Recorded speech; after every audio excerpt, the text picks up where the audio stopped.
Bien, hoy qué tema tocamos. Tocamos lo que es todo lo que es anti-lavado, lucha de financiamiento del terrorismo. Acá están las siglas, los acrónimos en inglés, el Anti-Money Laundering y el Countering of the Financing of Terrorism. Y lo que sucedió hace unas semanas, el Paradise Papers, que básicamente es un Panama Papers versión 2. Y hablaremos con un experto sobre el tema. Y primero vamos a entrar en los conceptos, ¿no? Lo básico. Casos que se han dado en lavado. Y también hablaremos de que, a mi entender, esto es lo mío personal, tener una empresa afuera, una offshore, no es nada ilegal. Está con nosotros un viejo amigo, después de mucho lo estoy viendo de vuelta al amigo Guillermo, y él nos va a hablar acerca de bueno, lo que él sabe, lo que él está haciendo, de su línea de trabajo. Y Guillermo, gracias por estar, es un gusto tenerte acá en el programa. Y a ver, Guillermo, como siempre hacemos en el financiero, queremos hablar un poco acerca de tu perfil, Guillermo, y bueno, después entrar en el tema. Bien. Gracias por estar. Muchas gracias por la invitación, realmente es un privilegio. Gracias. Desde varios puntos, porque, bueno, bien lo mencionaste vos, nos conocemos ya hace unos cuantos años. Sí, varios años. Y bueno, no solamente nos fuimos trabajando juntos, entonces Sí. fue muy interesante el trabajo que hicimos juntos en el sentido de esa conjunción entre lo regulatorio. Y en ese sentido me parece muy importante hacer la mención a que compliance digamos, y lo comercial pueden ir de la mano. No son dos áreas antagónicas, sino al contrario, son dos Totalmente. áreas que se complementan. Y eso es algo muy importante porque el trabajo que hicimos juntos fue prueba patente de ello. Entonces, muchas gracias por la invitación. Más aún, esto Gracias, Guillermo. me alegra por, bueno, estar en el medio de prensa de negocios más importante del país. Entonces, muchas gracias. Hace ya varios años que vengo trabajando en temas de regulación, en todo lo que se refiere a la regulación del sistema financiero, en todo lo que se refiere a la regulación, con un particular énfasis en la regulación de prevención de blanqueo de activos, combate al financiamiento del terrorismo, y en distintos sectores en cuanto a lo que se refiere a los sujetos obligados, banca, sector financiero, el sector bursátil, Sí. el sector, digamos, inclusive las fintech también actualmente. Entonces, Estar entrando. bueno, es eso lo que hemos venido haciendo en los últimos 10 años. Ok. Guillermo, decime, sos abogado de la Nacional, después empezaste a hacer una serie de posgrados y por eso comentar también a la gente que está viendo. Sí, efectivamente. Bueno, el grado lo he obtenido en la Universidad Nacional de Asunción. O sea, Sí. el alma mater es la una universidad a la que guardo mucho cariño.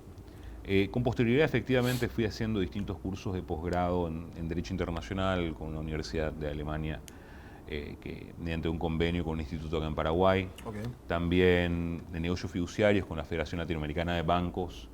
En Derecho Bancario también en la Universidad Nacional, y bueno, con posterior una maestría en Derecho Empresarial también con la Universidad Americana acá en nuestro país, en lo que se refiere al background académico. ¿Cuándo decidís entrar de lleno en lo que es el área de compliance, Guillermo?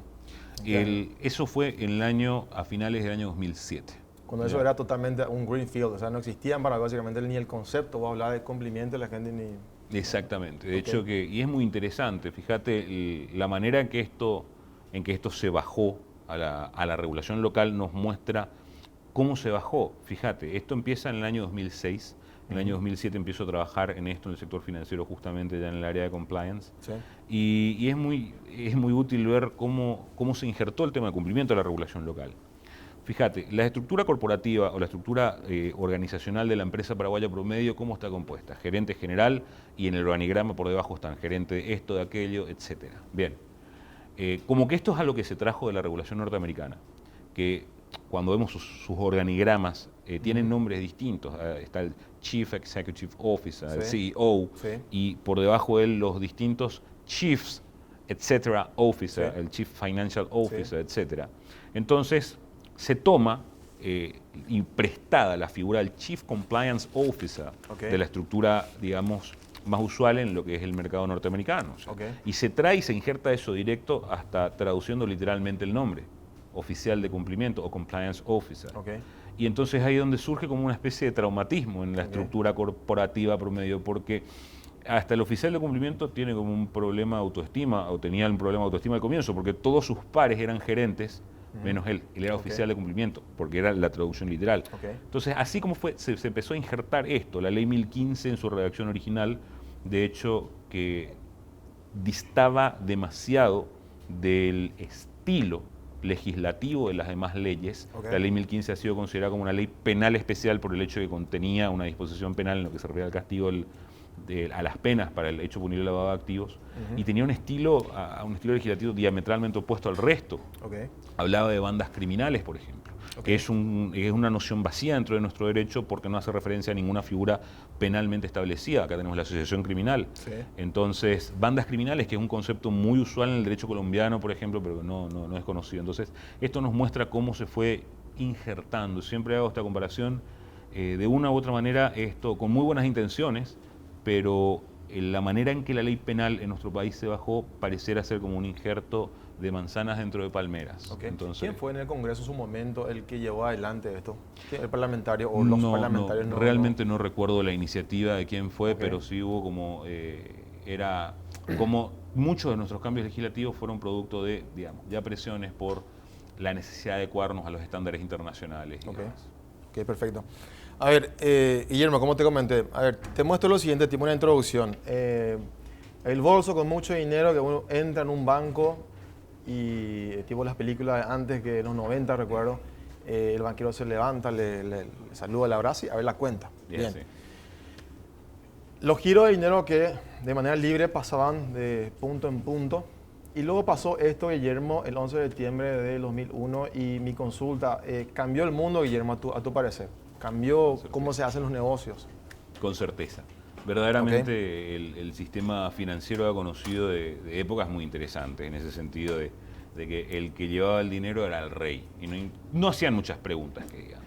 Esto empieza a cambiar ya bastante antes de lo que fueron los atentados, los tristes atentados contra las Torres Gemelas el 11 de septiembre de 2001. Sí. Esto empieza a cambiar ya promediando la década de los 80, cuando empieza como la banca norteamericana a tratar de luchar contra el... En Estados Unidos empieza la... Sí, Ok. esto reconoce La su escuela, raíz. vamos a decir. Exacto, esto reconoce su raíz en Estados Unidos, cuando en el marco de los esfuerzos para tratar de luchar contra el narcotráfico, entonces se dan cuenta de que el análisis que inicialmente habían hecho, que era, a ver, ¿dónde ocurre el narcotráfico? El narcotráfico ocurre en las calles, entonces en las calles donde debemos pelear contra el narco. Ok. Se dieron cuenta de que resultaba demasiado costoso pelear contra el narco de esa manera, porque ¿cuánto cuesta armar a una brigada antinarcóticos para que tenga alguna posibilidad contra el poder de fuego del narco? En nuestro país hemos visto el poder de fuego del narco y verdaderamente es abrumador. Y dos acontecimientos recientes. La toma, yo no le llamo el asalto de Prosegur, yo le llamo la toma de Ciudad del Este, porque estuvo sitiada por 4 horas. Sí.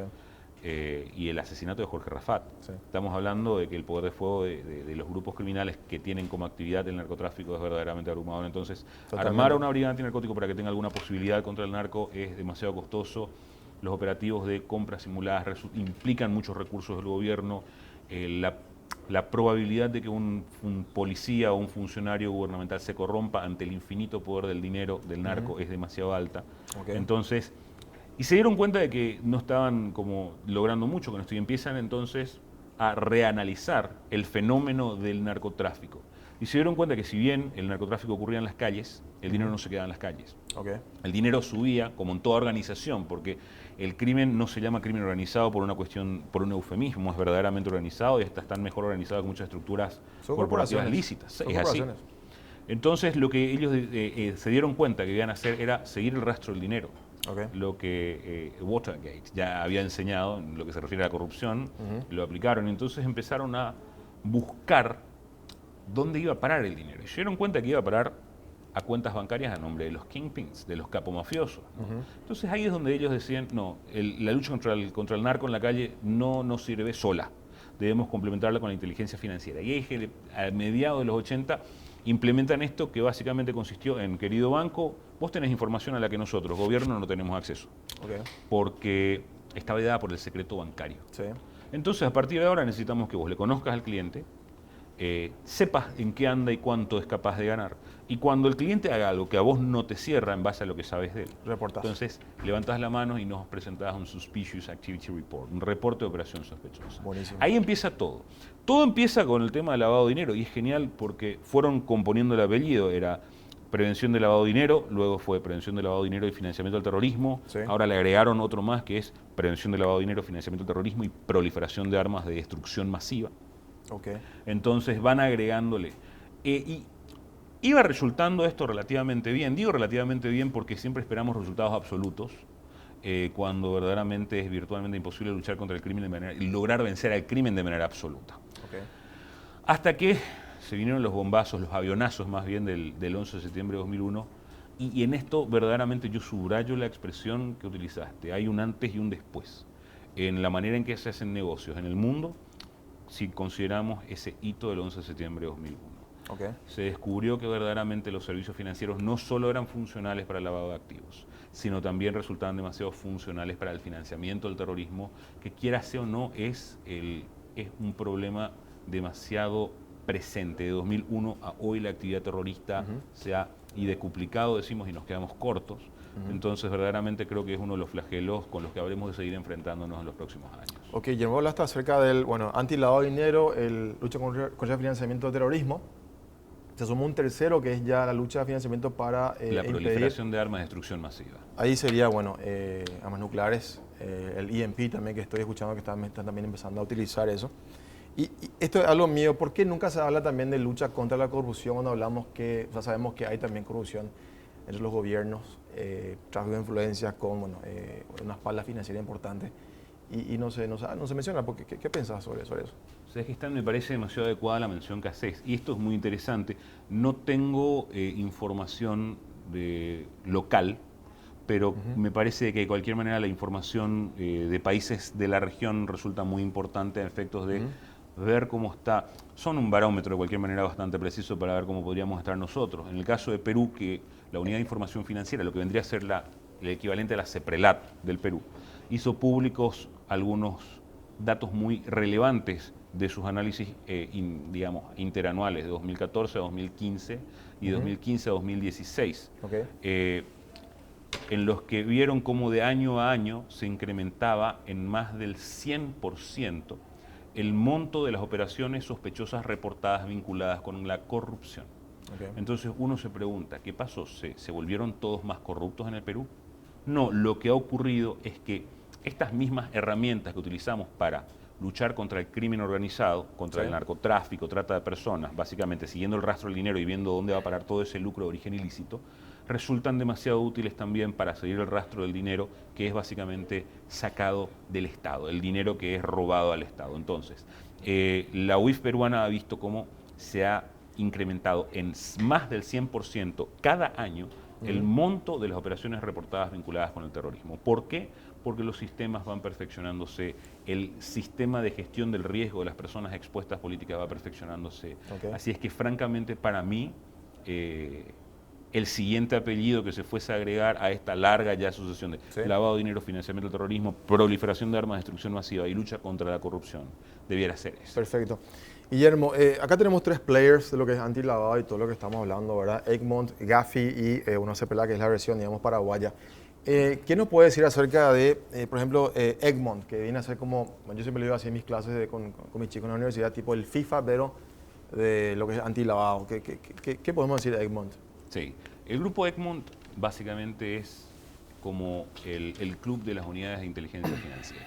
Es donde todas las CEPRELADES, por utilizar un término muy inadecuado, pero que quizás sea más didáctico, es donde todas las unidades de inteligencia de información financiera, que son básicamente las CEPRELAT, es la que cumple ese rol en nuestro país, se juntan y empiezan a compartir mejores prácticas, a compartir experiencia, a establecer quizás... Un Basilea. Básicamente como el Comité de Supervisión Bancaria de Basilea, pero en lo que se refiere no son supervisores de bancos, sino son las unidades de inteligencia financiera. Es el equivalente de la UIF en lo que se refiere al Comité de Supervisión Bancaria de Basilea. Perfecto. Acá se ve en la página de egmontgroup.org, si usted quiere ver, señora, muy interesante todo lo que está en la página. Tenemos acá todas las oficinas que tiene el grupo Egmont. Y me llamó la atención esto, hay oficinas en estos puntos que, son islas que, ¿qué hay ahí, Guillermo? Sí. El grupo Egmont verdaderamente está, como mencionábamos, es el club de las UIF, entonces todos estos puntos negros que vemos son básicamente los países cuyas unidades de inteligencia financiera forman parte del grupo. Estamos hablando probablemente, estas son dominios, no son dominios, son islas, son estados independientes. No tengo realmente certeza de cuáles son los pequeños puntos ahí en medio del Atlántico, pero está bueno para hacer la tarea y ir a revisar cuáles son. Totalmente. Bien, GAFI, el Financial Action Task Force en inglés, sería una unidad especial pero regional, ¿no? ¿O no? Sí, el Grupo de Acción Financiera Internacional, el Financial Action Task Force, es el órgano que establece de una u otra manera los lineamientos. Antes le llamaban las 40 recomendaciones, que son como... entran dentro de lo que se llama el soft law. O sea, no es, digamos, una ley coercitiva. Taxativa digamos. ni coercitiva. Exactamente. O sea, ¿No es vinculante? No. Entra en lo que se llama el soft law, o sea, son recomendaciones, estándares internacionales. De hecho, que ese es el nombre que se le da ahora. Se ha dejado de lado la expresión 40 recomendaciones y son los estándares internacionales para la prevención del lavado de activos. El GAFI, o el FATF por sus siglas en inglés, es básicamente un organismo internacional que lo que hace es establecer esa médula vertebral, esa médula que debe ser tenida en cuenta tanto por los gobiernos como por las instituciones que resultan llamadas sujetos obligados a cumplir con las obligaciones de prevención a fin de gestionar ese riesgo de lavado de activos. Tienen también sus oficinas regionales, de hecho que antes existía el GAFI Sud, que era Sudamérica, básicamente el GAFI, digamos, de Centroamérica y el Caribe. Hoy día se ha centralizado todo en lo que es GAFILAT, el GAFI, el Grupo de Acción Financiera Internacional de Latinoamérica. Entonces sí, ¿Está ubicado dónde, sí, Guillermo? GAFILAT tiene sus oficinas en Buenos Aires. Buenos Aires. Ok, perfecto. Bueno, también esto lo mencionamos antes de empezar, Guillermo, que bueno, cuando ocurrió, perdón, lo del 11 de septiembre, estaba en pañal el Egmont y también una GAFI tampoco tenía tantos años en el mercado andando, ¿no? Bien, CEPRELAT, ¿qué podemos decir de CEPRELAT, Guillermo? Y la unidad de inteligencia financiera. ¿Cómo ves hoy en día CEPRELAT lo que era antes y una proyección también lo que es al futuro? Qué buena pregunta.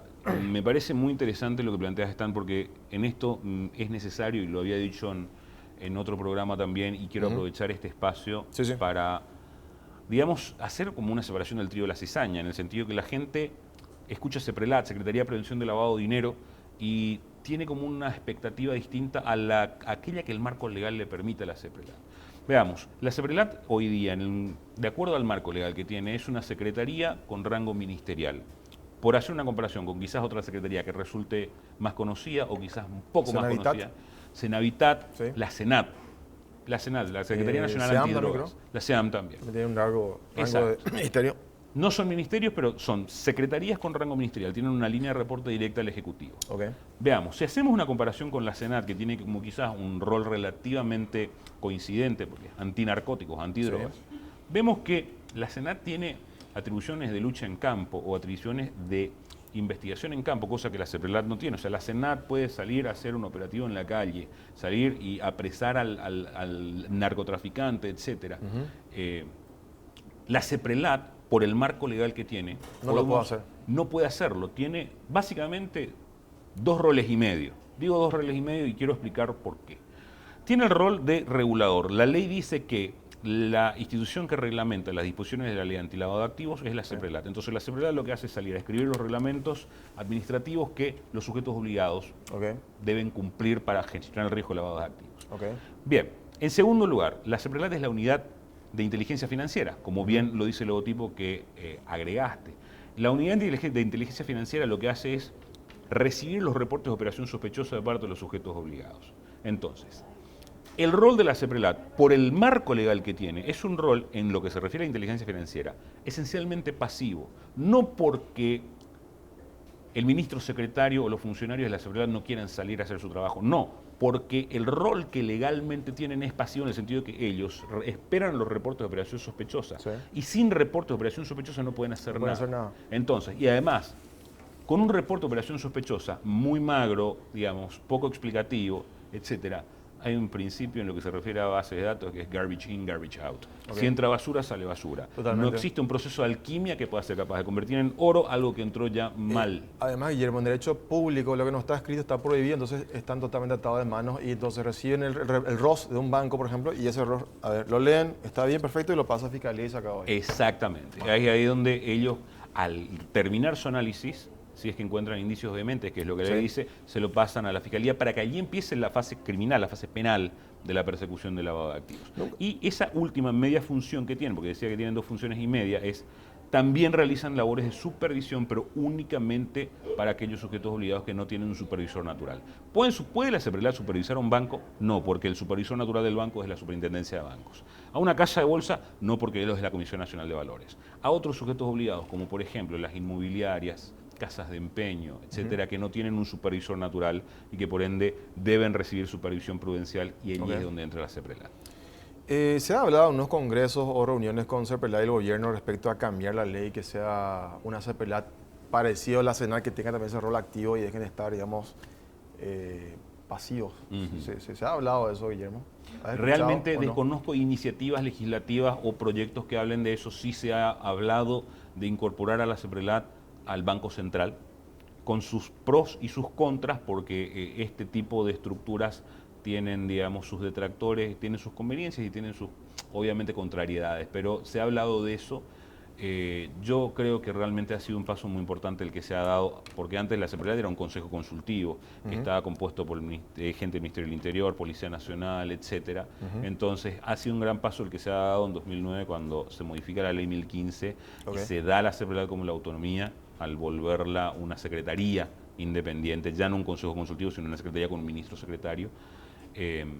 Pero no se ha hablado, digamos, de darle atribuciones de campo, sí de pasar a pasarla al Banco Central. Y última consulta, ya vamos al corte, Guillermo. ¿Y qué pasa en las UIFs de Perú, de Argentina? ¿Tienen ese rol activo también o son todos como la versión paraguaya, que son netamente pasivos? No, la experiencia internacional es que la unidad de inteligencia financiera es eso, una unidad de inteligencia financiera que básicamente depende de los reportes de operaciones sospechosas del mercado o de los sujetos obligados para realizar sus labores. Pero no.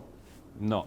Yo hago esa comparación más que nada para que la gente entienda, porque he visto mucho comentario en internet, pero ¿dónde estaba la CEPRELAT en tal caso? ¿Dónde estaba en tal otra? ¿Y qué puede hacer la CEPRELAT si no recibe un reporte de operaciones sospechosas relacionado a ese caso? Porque no puede ir directamente a... No, quien puede investigar de oficio es la Fiscalía. Okay. Entonces, a ver, el Ministerio Público sí puede investigar de oficio, la CEPRELAT está ceñida, bien lo mencionaste vos, en lo que se refiere al derecho público, está ceñida por su marco legal. Entonces la CEPRELAT espera los reportes de operación sospechosa. Si no hubo un reporte de operación sospechosa, mal podríamos esperar. No existe. Exacto. Y en eso que me parece muy importante hacer como mención a esto para que la gente comprenda cuál es el rol legalmente admitido para la CEPRELAT. Interesante.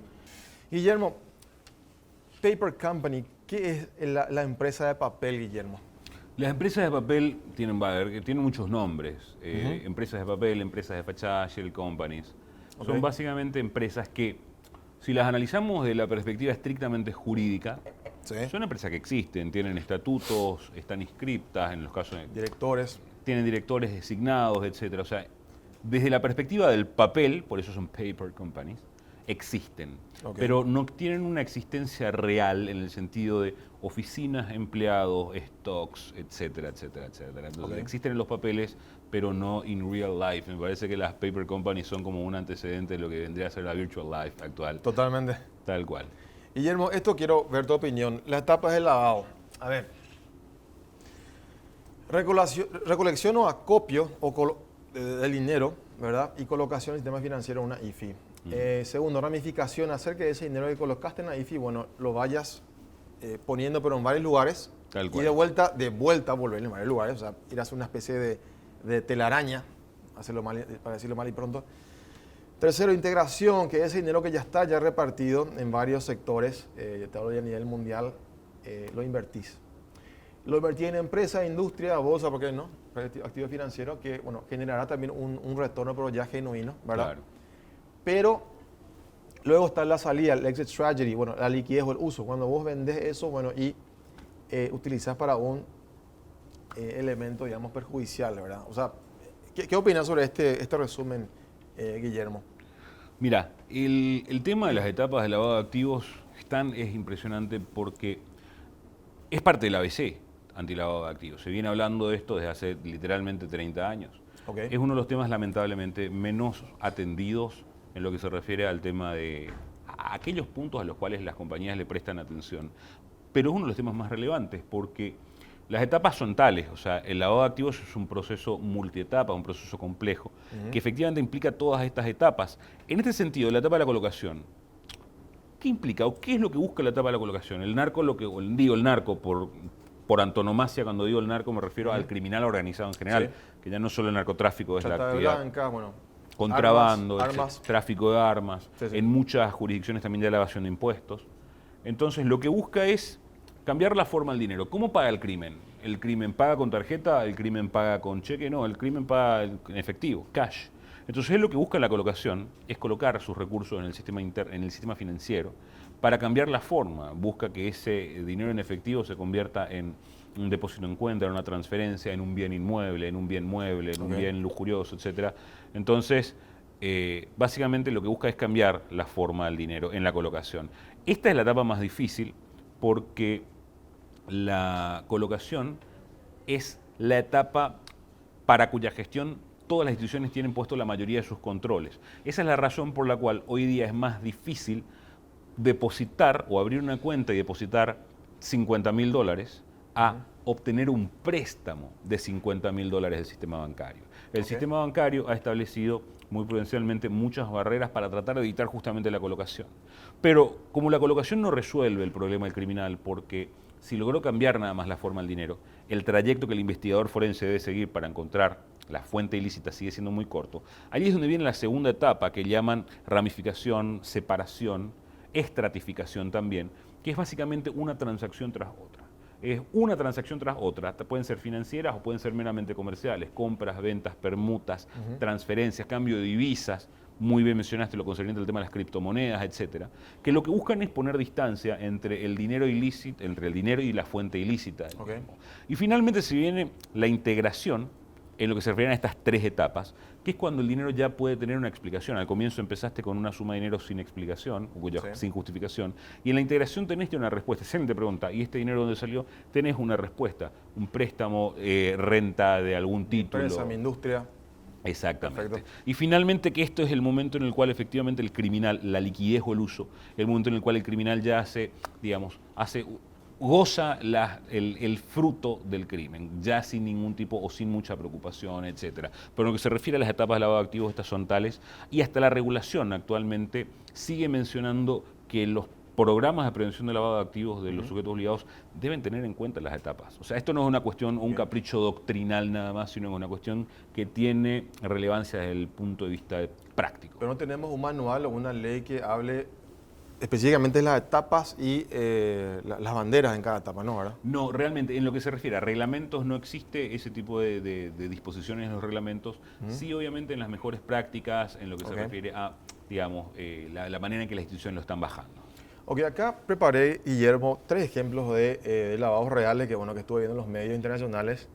Y acá tenemos un caso, bueno, de un señor que era mano derecha de un político de la época del gobierno anterior. Y muestra acá las etapas, ¿verdad? De Argentina se integra en Montevideo, de Montevideo ya empieza a ramificar en Panamá, en Belice y se integra en Suiza.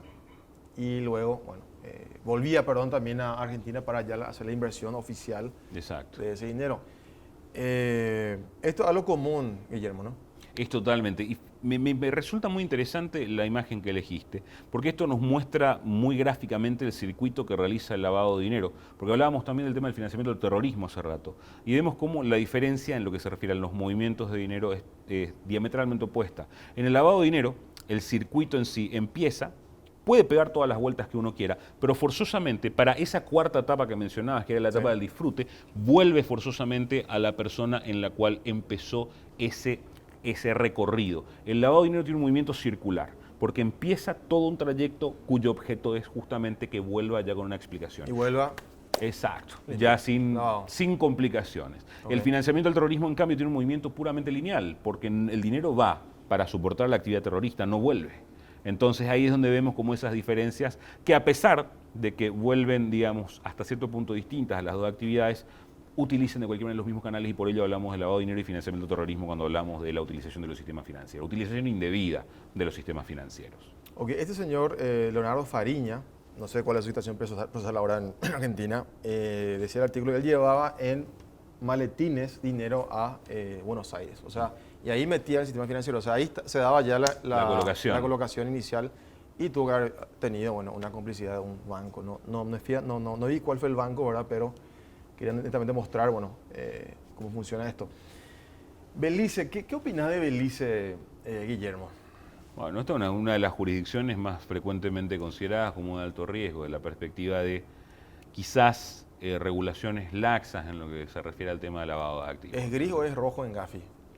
No, en Gafi está dentro de las jurisdicciones, si mal no recuerdo estaban aún entre las jurisdicciones sujetas a un control más minucioso. Ok, pero ¿en qué lista está? ¿En la lista gris? ¿En la lista roja? No, realmente no, el tema de aún no. lo cromático es una cuestión más de interpretación por parte de los lectores. O sea, estamos Ok. hablando de listas de jurisdicciones sujetas a un control, a una supervisión más cercana o con oportunidades de mejora en lo que se refiere a sus estándares. El tema de los colores ya es algo que la gente le va poniendo nada más. Ok, perfecto. Otro caso, Guillermo, me pasó muy interesante. Lavado, pero con comercio exterior. Acá, fíjate, Guillermo, las etapas. Acá un narco, vamos a decirle, o bueno, alguien que está en actividad ilícita, no puede meter la plata en Estados Unidos, o bueno, no lo puede hacer ya, pero en México, perdón. ¿Qué hace? A través de una operación de compra y venta de mercaderías y una exportación, bueno, alguien le ayuda a hacer que su dinero se liquide en México. ¿Qué opinas de esto? Es muy interesante. Esto nos muestra cuán organizado es el crimen organizado. Insisto, esto no es un Muy eufemismo. corporativo. Es un nombre con mucha precisión verdaderamente conceptual. Veamos, este tipo de estructuras del comercio exterior nos muestra inclusive, o este tipo de estructuras de comercio exterior utilizadas, mal utilizadas por el crimen, nos muestran hasta qué punto, o nos muestran cómo el criminal mueve transnacionalmente sus recursos. Hubo un caso muy interesante que involucró justamente a grupos criminales de dos continentes distintos, un grupo criminal de América y otro grupo criminal de Europa, que estaban básicamente comerciando drogas, armas, personas, etc.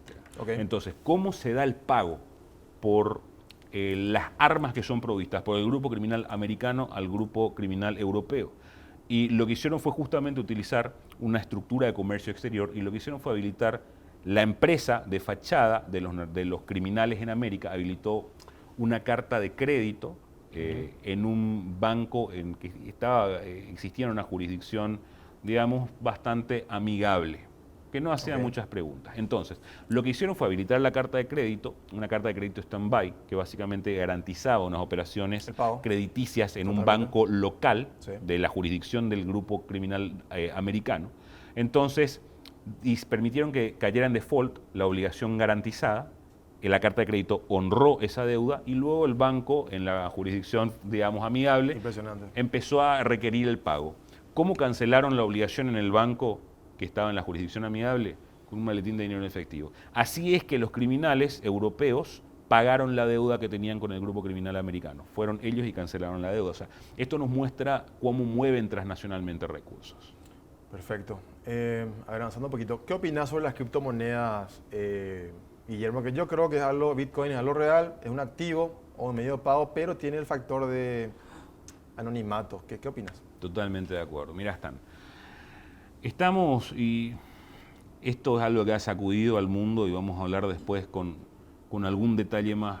El mundo que se ha sacudido luego de la investigación del consorcio de periodistas de investigación, el ICIJ, que cuando destaparon el tema de para mí mal llamados Panama Papers, porque me parece que poner un gentilicio a un caso de esto no fue como muy propio, pero bueno, los llamamos de esa manera por una cuestión de uso. El mundo quedó asombrado por la manera en que se escondían riquezas, quizás mal habidas, quizás no, detrás de cuentas habilitadas a nombre de sociedades opacas, sociedades o corporaciones opacas. Y nos escandalizamos todos. Ahora, ¿qué es lo que brindaban los Panama Papers? Si me adelanto un poco, quizás empezamos a entrar en el tema también de lo que vamos a hablar después. ¿Qué es lo que básicamente develan los Panama Papers? Lo que los Panama Papers develaron fue la facilidad con la que el beneficiario final, es decir, la persona que en última instancia es dueña o es la que tiene el efectivo control final de las actividades de una sociedad, puede permanecer oculta. Una sociedad opaca es la que facilita que su dueño o controlador final permanezca oculto. Entonces, las filtraciones de los documentos de Mossack Fonseca mostraron que es fácil y que no era tan costoso constituir una sociedad quizás en un paraíso para que desde esa sociedad se pudiera manejar finanzas, etc. Resultaba difícil conocer quién era el que estaba detrás de la sociedad, pero lo que hacía esa sociedad mediante sus cuentas bancarias era totalmente trazable, porque se hacía mediante SWIFT, que es uno de los temas que también vamos a mirar. Sí. Todo lo que se hacía o todo lo que se transfería de una sociedad opaca a otra sociedad opaca era totalmente trazable porque se hacía mediante SWIFT. Quedaban registros de todo, etc. Ahora, el punto radicado, el problema de eso era la opacidad brindada por esa sociedad.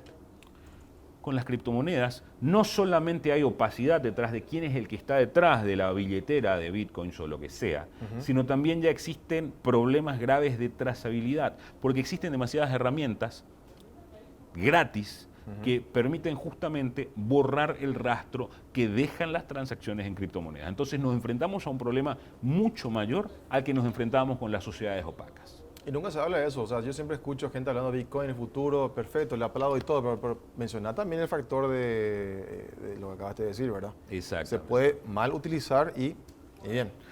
Me parece que con relación al tema de Bitcoins, que estamos hablando, los pro Bitcoins tienen la efervescencia del neoconverso, el que recién se convirtió a una religión y tiene ganas, muy buenas intenciones, Sí. también de que todo el mundo conozca la luz detrás. Sí.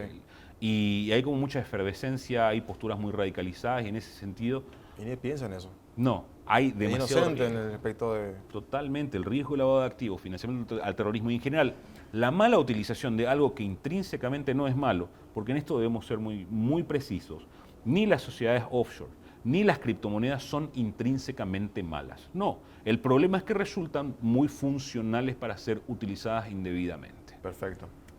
A ver, avanzamos un poquito. Esto, Guillermo, ¿qué opinas lo que pasó hace unos meses con esta modificación de esta ley que iba a eliminar, o sea, ya eliminó la acción al portador y tenemos 2 años para convertir la acción al portador a nominales? De estos tres, yo me recuerdo mucho lo que decía Ferreiro, y esto es una crítica mía, Guillermo, señora, no, por favor. Él decía que no, era mejor que sea una opción o 2, que en las asambleas se presente una persona y firme como representante de la empresa, cuando sabemos que el que asiste a una asamblea no tiene que ser evidentemente el dueño, ¿verdad?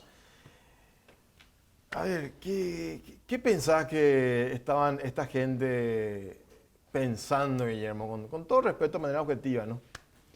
Realmente el estado en el que nos encontramos actualmente en Paraguay, siendo todavía, más allá de que la ley ya fue promulgada, pero todavía permitiendo acciones al portador, realmente nos pone en una situación demasiado comprometida.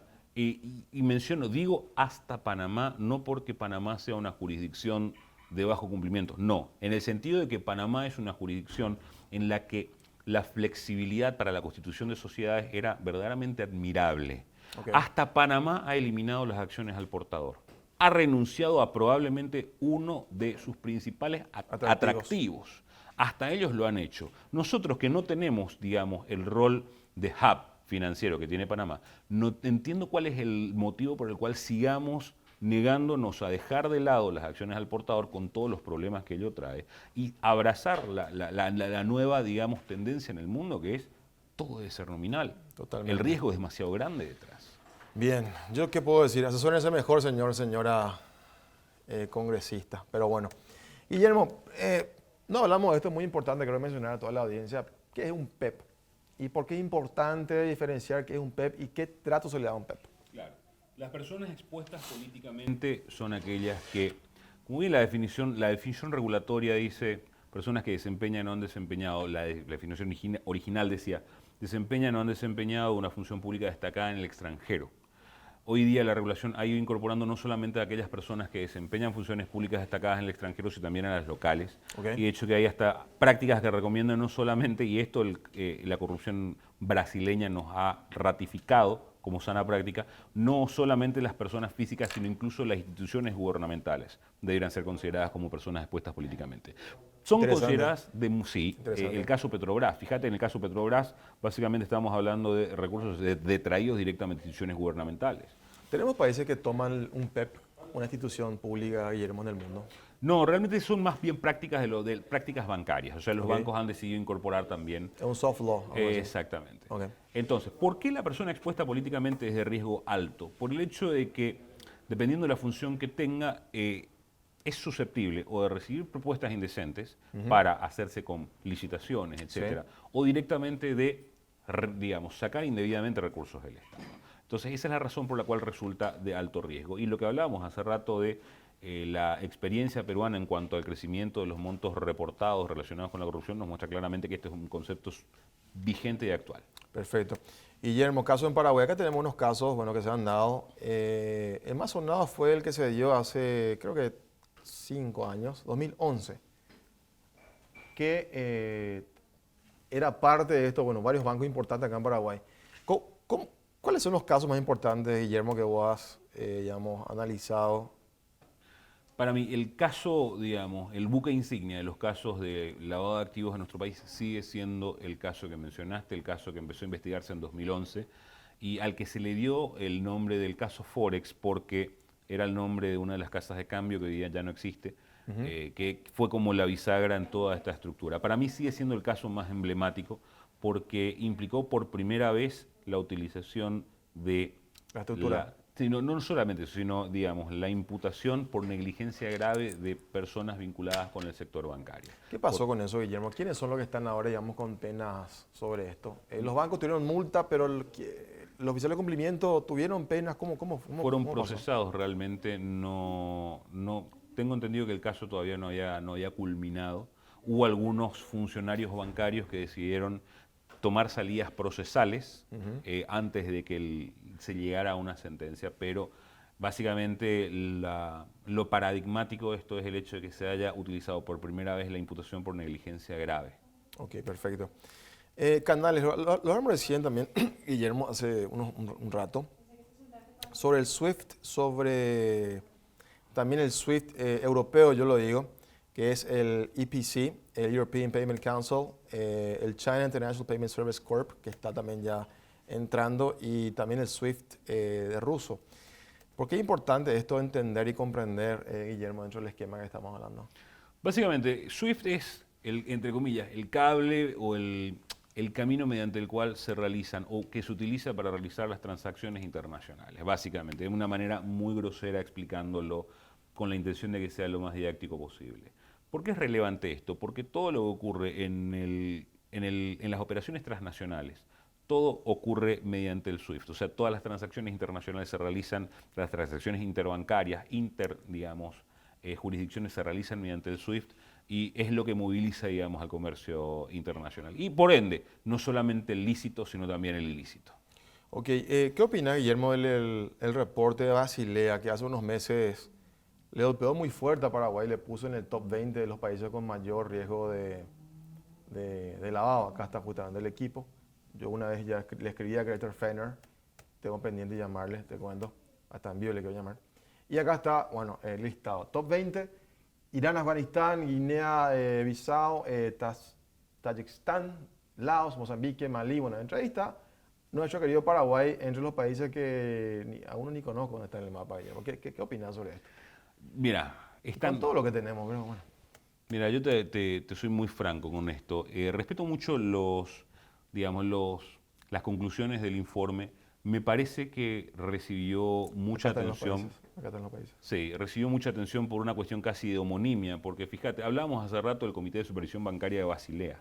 Entonces esto se presentó y la gente lo tomó, el informe de Basilea, sin cuestionarse qué es el Instituto de Gobernanza de Basilea. Es una organización no gubernamental con magníficas intenciones, muy buenos resultados, pero personalmente me parece, y en esto yo subrayo y estoy totalmente de acuerdo con lo que Oscar Odeanich había dicho hace un tiempo cuando le preguntaban a este respecto, no muestra una imagen actual de los esfuerzos legales y sobre todo de lo que es el enforcement por parte de los distintos supervisores en, digamos, el control del cumplimiento de las normas antilavado de activos. O sea, es una fotografía. Hay veces en que en la foto saliste mal, pero no refleja realmente lo que vos sos. Entonces, lo que ellos han tomado, exacto, no me parece que lo que ellos han tomado, no refleja la situación actual en lo que se refiere al cumplimiento de los estándares de lavado de activos en nuestro país. Porque fíjate, tenemos ley de transparencia, tenemos ley antilavado, varias leyes, tenemos Core in the Company, Central de Riesgos, una supervisión muy fuerte.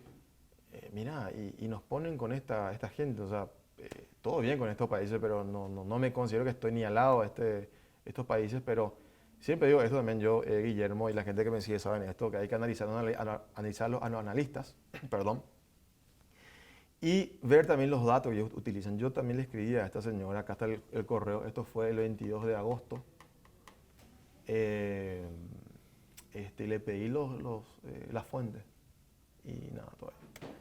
Bien. A ver, banca privada, Guillermo, y empresas offshore. Nos conocimos trabajando en una empresa que estaba relacionada muy anexada a una empresa de banca privada en Europa. Y también sigo trabajando con algunas empresas que hacen banca privada, que tienen sede en Uruguay y en Panamá. Y, a ver, corregime, ¿es un servicio normal el estructurar esto? Totalmente. ¿Para qué? Para que a través de esto vos puedas manejar tu dinero que estás enviando a Paraguay, que obviamente hay un filtrado para aceptarte como un cliente, un filtrado que se traduce en unas 50 páginas, no estoy exagerando. No es eco-friendly Totalmente. el proceso de debida diligencia. Totalmente, y no, y hay que ser como también psicólogo del cliente porque, bueno, pero se hace el papeleo. Después de varias horas, días de reuniones se hace el papeleo. Bueno, entonces, vos lo dijiste recién también, yo también lo dije al comenzar el programa. Tener una empresa offshore no es nada ilegal. En absoluto. Estudio jurídico en Panamá, a ver, te cobran $3.500 para tener eso y un fee de mantenimiento anual y no es ilegal. Entonces, ¿por qué entonces ya esto es un puntapié lo que es Panama Papers? Automáticamente ciertos medios de prensa, periodistas, la gente en general ya tomaban ya como esto lavado automático. Exacto. A ver, Guille, ¿qué opinas? Ya dijiste algo sobre esto, pero Sí. quiero ver tu... Las sociedades offshore, veamos, lo que es la banca privada, el wealth management, etcétera, no son actividades, digamos, son actividades básicamente de manejo de riqueza, la banca de los ricos, entre comillas. Entonces, Tal cual. la banca privada me parece Resumido. una actividad sumamente tan noble como la banca en sí, o sea, es una de sus tantas actividades. El tema de las sociedades offshore es un tema que ha sido, me parece, innecesariamente satanizado. Es decir, no es ilícito tener una sociedad offshore. No es ilícito utilizar una sociedad offshore. ¿Cuál es por definición? Las sociedades offshore son simplemente sociedades alejadas de una jurisdicción X, alejadas de la costa, entre comillas, por hacer una traducción literal. No es ilícito tener una sociedad offshore. Veamos, dependiendo de cómo se maneje, no es ilícito por cuestiones de eficiencia tributaria, que es un concepto que estábamos hablando justamente antes del inicio del programa, dependiendo de cómo se maneje, siempre que no sea para eludir impuestos, no es ilícito en una sociedad que busque justamente alguna mayor conveniencia. Todos cuando empezó el tema de los Panama Papers, insisto con esto, los mal llamados Panama Papers, imaginábamos un resultado mucho mayor al que finalmente tuvo. Esta es información provista por el consorcio internacional de periodistas de investigación. O sea, esto no es una infografía que haya sido hecha por algún medio de prensa, sino por ellos. O sea, por algún medio de prensa o por nosotros, sino por el propio consorcio, que nos muestra lo magro de los resultados de los Panama Papers. Estamos hablando de 110 millones de dólares recuperados como consecuencia, como outcome de los Panama Papers. 110 millones de dólares es lo que las empresas de dinero electrónico mueven en nuestro país en un mes. Sí. En un mes. Entonces, estamos hablando de que se recuperaron recursos como consecuencia de los Panama Papers, un valor de 110 millones de dólares. ¿En qué países? Colombia, México, Eslovenia, Uruguay. Y para de contar. Sí. Porque gran parte son riquezas, digamos, bien habidas. O sea, gente que tiene su dinero ahí por un tema de, bueno, protocolo familiar, un tema de eficacia tributaria, también se lo llama, o también seguridad. Esto pasa con algunos clientes. Evidentemente me dicen que no, yo no quiero que mi dinero esté acá porque tener dinero importante en este país también es también riesgoso. Es así. Entonces lo ponen afuera. En una isla en el Caribe o en un país chiquito en Europa. Pero bien. También esto, Guillermo, que preparaste. ¿Qué muestra esto, Guillermo? Básicamente muestra la cantidad de personas y compañías investigadas. En aquel lado estamos hablando de más de 6.520. Entonces, ahí es donde podemos hacer, hasta si se quiere hacer unos ratios, unos indicadores. Si de 6.520 personas o compañías, personas físicas o jurídicas investigadas, solamente se recuperaron 110 millones de dólares en todo el mundo, esto nos muestra quizás nos quedamos cortos, pero ¿qué porcentaje de estos servicios estaban siendo utilizados verdaderamente mal? Entonces, o también podría mostrarnos qué grado de refinamiento tiene el criminal al momento de hacer sus actividades. Podría mostrarnos perfectamente ese lado también, que no haya sido fácil lograr vincular actividades ilícitas como fuente de esos recursos. Podría ser perfectamente también el caso, pero han sido magros los resultados, en resumen. Perfecto. Y el tema, bueno, de la noche, bueno, para ir cerrando, Guillermo, Panama Papers. Acá vimos gente como la reina de Inglaterra, gente, digamos, del show business, Bono, Shakira, fundaciones importantes que tienen, se han descubierto, tenían, bueno, tienen paraísos fiscales y creo que quedó claro ya el mensaje que estamos dando hoy, ¿verdad? Que no es nada ilegal. En absoluto. Se utiliza para, bueno, seguridad, resguardo, eficacia tributaria tal vez, se puede utilizar eso. Y bueno, ¿cómo podemos cerrar, digamos, el tema, Guillermo, para... Por supuesto. Mira, Stan, me parece que con relación a esto hay que dejar la cacería de brujas debe de ser dejada de lado. La offshore no es ilegal, el utilizar este tipo de estructuras no es ilegal. Ahora, en lo que sí debiéramos centrarnos es en que toda institución que vaya a operar con una sociedad offshore, toda persona que vaya a utilizar una sociedad offshore, se apliquen verdaderamente un sano enfoque basado en riesgo. O sea, acá hablamos de dos cosas básicamente. El enfoque basado en riesgo, la gestión del riesgo lavado de activos adecuada y, por el otro lado, el conocimiento verdadero del beneficiario final. Entonces, en la medida en que estas sociedades sean utilizadas para opacar el conocimiento del beneficiario final, el dueño o controlador de la sociedad, entonces ahí estamos hablando de un uso indebido. En la medida en que estas sociedades offshore sean utilizadas con fines absolutamente lícitos, sin que verdaderamente se busque opacidad, está todo bien. En la medida en que sean utilizadas para opacar, ahí es donde empezamos a complicarnos. Opacamos beneficiarios finales, opacamos orígenes de fondos, etcétera. Ahí es donde empieza verdaderamente. Creo que el enfoque basado en riesgo y un conocimiento adecuado del beneficiario final son verdaderamente las herramientas para poder gestionar adecuadamente el riesgo detrás de este tipo de sociedades. ¿Qué pensás que pasa a futuro, Guillermo, con esto que la tecnología ya es algo ya mucho más violable, creo, y publicable? Con la gente que utiliza esto para resguardar su riqueza. ¿Qué pensás que va a pasar? ¿Se va a pasar toda la vieja escuela? ¿Todo va a ir a parar a propiedades? ¿Los bancos no van a ser más tan utilizados? Sí. ¿Qué opinás que se viene después? Mira, Una teoría darwiniana de ajuste. Yo lo que creo que vamos a ver es una evolución, porque hoy estamos hablando de paraísos financieros, paraísos fiscales, paraísos financieros, etcétera. Esto va a quedar en la historia. Vamos a ir a los paraísos digitales, porque esa opacidad que hoy nos brindan, o que brindaban las sociedades de este estilo, mañana u hoy mismo ya es brindada mucho más eficientemente y hasta con garantía de imposibilidad de trazar por lo que hablábamos hace rato, las monedas virtuales y demás. Vamos a pasar del concepto del paraíso financiero al concepto de paraíso digital. Aquellas jurisdicciones que sean más laxas en lo que se refiere a la regulación de monedas virtuales, criptomonedas, etcétera, allí es a donde va a ir, me parece, a parar toda la utilización o todo el uso indebido de este tipo de servicios. Creo que esa es una predicción bastante razonable. Interesante.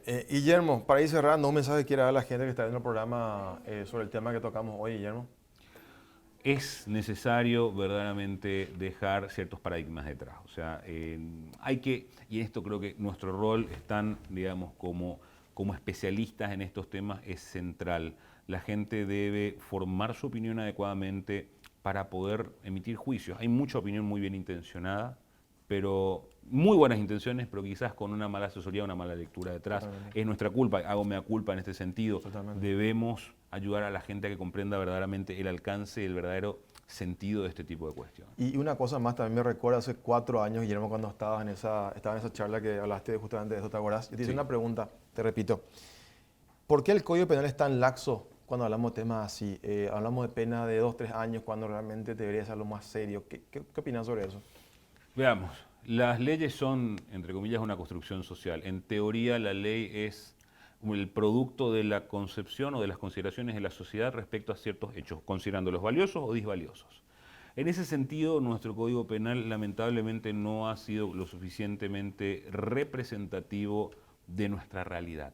Existen penas muy pobres para hechos punibles como estos. Estamos hablando que el lavado de activos a pesar de que el lavado de activos es lo que oxigena la actividad criminal, tiene una pena que va de hasta 5 años para el criminal y 10 años en los casos en que actúe comercialmente. Estamos hablando que verdaderamente es una pena muy baja. Países en Centroamérica, como por ejemplo Honduras, han modificado su código penal a fin de incluir en lo que se refiere al tema de la ley antilavado de activos, también lo concerniente al tema de los prestanombres, los testaferros, que es un problema también nuestro, y han endurecido las penas llevando la sanción para los prestanombres, por ejemplo, a 20 años. O sea, estamos hablando de que necesitamos un recrudecimiento de las penas, y no solamente el recrudecimiento de las penas, sino también una aplicación real de esas penas. Entonces, creo que nuestro problema es que nuestro marco penal no refleja el verdadero sentido y la verdadera necesidad de nuestro país. Y no tenemos jurisprudencia importante tampoco, ¿verdad? Todavía no. Todavía. Perfecto. Guillermo, gracias por estar. Fue un gusto verte después de tanto tiempo, mi amigo. Y usted, señor y señora, gracias por estar.